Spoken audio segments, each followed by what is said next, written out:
La nature, on y reste pour prendre la direction d'un véritable sanctuaire des fleurs oubliées, un conservatoire d'espaces naturels où en cette période, les plantes retrouvent la lumière et notamment les tulipes sauvages. Et comme pour les prénoms, Sylvie ou Églantine, il y en a pour tous les goûts. Élise Galland, Didier Bonnet.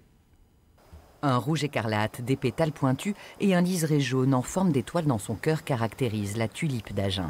Également surnommée l'œil du soleil, cette variété présente à l'état sauvage dans les vignes et les vergers est aujourd'hui en voie de disparition. On utilise beaucoup d'herbicides et donc forcément ça va abîmer et tuer le bulbe des tulipes notamment. Et puis aussi on faisait un labour très léger il y a quelques années avec très peu de passages pour enlever la végétation qui concurrence la vigne, alors que maintenant on va faire beaucoup plus de passages et beaucoup plus profonds.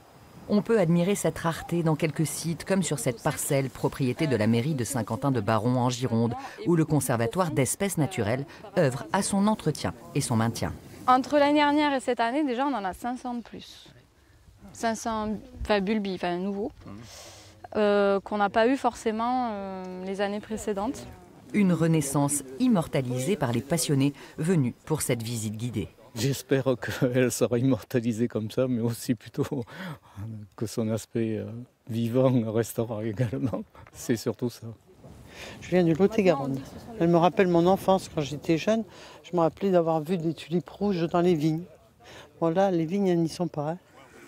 Aujourd'hui, en Aquitaine, il ne reste plus que 4 variétés de tulipes sauvages.